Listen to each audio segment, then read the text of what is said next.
Party BJP పార్టీలు గెలిచాయి. ఇక్కడ urbanisation మొత్తంలో టోటల్లీ బీఆర్ఎస్ పార్టీ గెలిచింది.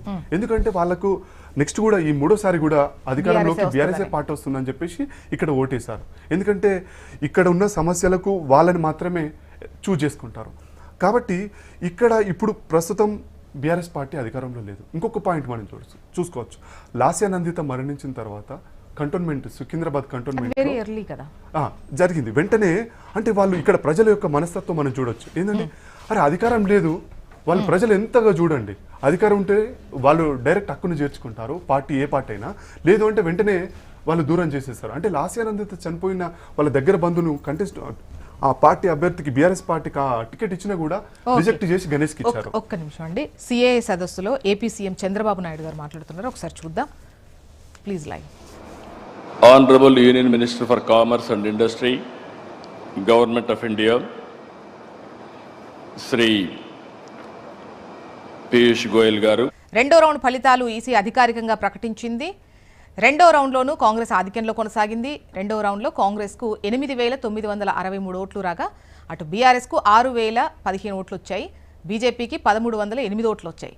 ఇక రెండు రౌండ్లు కలిపి కాంగ్రెస్కు 17,874, అటు బీఆర్ఎస్కు 14,879 ఓట్లు, బీజేపీకి 3,475 ఓట్లు పోలయ్యాయి.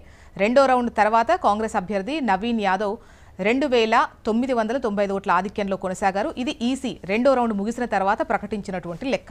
అయితే 4 రౌండ్లు ముగిశాయి. 4 రౌండ్ ముగిసిన తర్వాత కూడా కాంగ్రెసే లీడ్లో ఉన్నట్టుగా తెలుస్తోంది. ప్రస్తుతం 5వ రౌండ్ కొనసాగుతోంది. ముఖ్యంగా కౌంటింగ్ సెంటర్ నుంచి వివరాలు అందించేందుకు మన ప్రవీణ్ లైవ్లో సిద్ధంగా ఉన్నారు. ప్రవీణ్,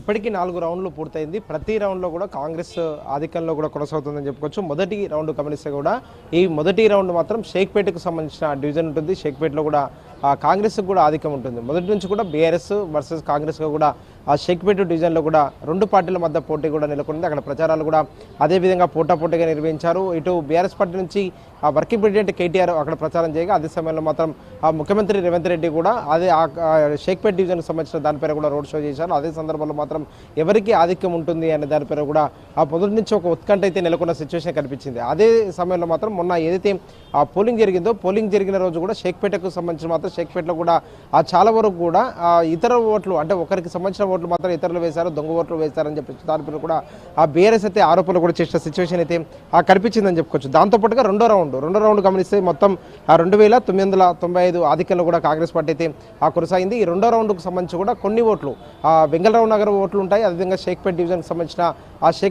సంబంధించిన ఓట్లు కూడా ఉంటాయి. కాబట్టి అక్కడ కూడా దాదాపు 2,995 ఆ ఓట్ల ఆధిక్యంలో కూడా ఇప్పటివరకు కాంగ్రెస్ ఉన్న ఆ సిచ్యువేషన్ అయితే కనిపించిందని చెప్పుకోవచ్చు. దీంతో పాటుగా మూడో రౌండ్కు సంబంధించినందుకు మాత్రం మూడో రౌండ్లో కూడా దాదాపు 2,000 పైగా కూడా ఆ కాంగ్రెస్ పార్టీకి ఇప్పటివరకే మెజార్టీ వచ్చినట్టు కూడా ఇప్పటివరకు తెలుస్తుంది. దాంతోపాటుగా 4వ రౌండ్కు సంబంధించి కూడా అఫీషియల్గా ఇంకా అనౌన్స్ చేయలేదు, కానీ అఫీషియల్గా అనౌన్స్ చేయకముందుకే 4వ రౌండ్కు సంబంధించి దాదాపు 9,000 పైగా కూడా కాంగ్రెస్ పార్టీకి సంబంధించిన అభ్యర్థి నవీన్ యాదవ్ కూడా ఇప్పటివరకు ముందంజలో ఉన్నట్టు కూడా ఇప్పటివరకే తెలుస్తుంది. కాసేపట్లోనే ఆ ఈసీ కూడా వెబ్సైట్లో కూడా అప్లోడ్ చేయబోతుంది. ఎంత ఓట్ల ఆధిక్యంలో ఉన్నారనే దానిపై కూడా స్పష్టత అయితే ఇవ్వాల్సి ఉందని చెప్పుకోవచ్చు. మొదటి నుంచి కూడా బీఆర్ఎస్ అయితే భావిస్తున్న ప్రకారం మాత్రం మొదటి 2 రౌండ్లు మాత్రమే కాంగ్రెస్కి ఆధిక్యం ఉంటుంది. మిగతా రౌండ్లకు సంబంధించి కూడా మిగతా రౌండ్లలో కూడా ఆ బీఆర్ఎస్కి ఓటర్లు మాత్రం పట్టకట్టి ఉంటారని చెప్పేసి కూడా ఒక అంచనా కూడా వేశారు. నిన్న కూడా తెలంగాణ భవన్ వేదిక కూడా మాజీ మంత్రులు హరీష్ రావు కావచ్చు, అదేవిధంగా BRS party working president KTR కూడా ఏదైతే పోలింగ్ అంటే బూతులకు సంబంధించిన మాత్రం గతంలో ఏజెంట్లుగా ఉన్నారో దాంతోపాటుగా కౌంటింగ్ సంబంధించిన ఏజెంట్లుగా ఎవరైతే ఉన్నారో వారందరితో కూడా సమావేశం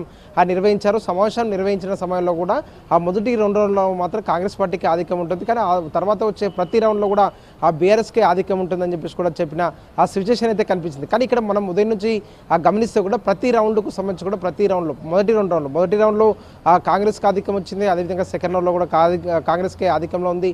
ఆ మూడో రౌండ్కి వచ్చే వరకు మాత్రం బీఆర్ఎస్కి ఆ 211 ఓట్లు కూడా ఆధిక్యంలో కూడా వచ్చింది. కానీ 4th రౌండ్కి వచ్చే వరకు మాత్రం ఆ ఓట్లకు సంబంధించిన వేరియేషన్ కూడా పెరుగుతూ వస్తుంది. ఆ డివిజన్లకు సంబంధించి కూడా గతంలో ఆ బీఆర్ఎస్ ఎక్కడైతే ఆధిక్యం దిశగా వెళ్తామో అక్కడ కూడా బీఆర్ఎస్ పార్టీకి సంబంధించి కూడా ఓటర్లు చాలా వరకు కూడా పట్టకట్టారని చెప్పేసి కూడా భావించారు. ఆ ప్రాంతాల్లో మాత్రం బీఆర్ఎస్ పార్టీకి సంబంధించి కూడా ఆ ఓటర్లు మాత్రం ఎక్కువ కూడా మొగ్గు చూపలేదని చెప్పేసి కూడా అర్థం చేసుకోవాల్సి ఉంటుంది. ఎందుకంటే ఆ బీఆర్ఎస్ మొదటి నుంచి కూడా వెంగళరావు నగర్ డివిజన్ కావచ్చు, ఎర్రగడ్డ, దాంతోపాటుగా రేమత్ నగర్, ఈ 3కు సంబంధించిన ఈ 3 డివిజన్లో లో మాత్రం ఆ బీఆర్ఎస్ పార్టీకే ఎడ్జ్ ఉంటుంది. అక్కడ ఓటర్లు కూడా బీఆర్ఎస్ పార్టీకి కూడా ఎక్కువ కూడా ఆసక్తి చూపారు. అక్కడ ఎన్నికల ప్రచారాన్ని కూడా అదే విధంగా నిర్వహించామని చెప్పేసి కూడా బీఆర్ఎస్ పార్టీ కూడా ఆ మొదటి నుంచి కూడా భావిస్తుంది. కానీ అక్కడ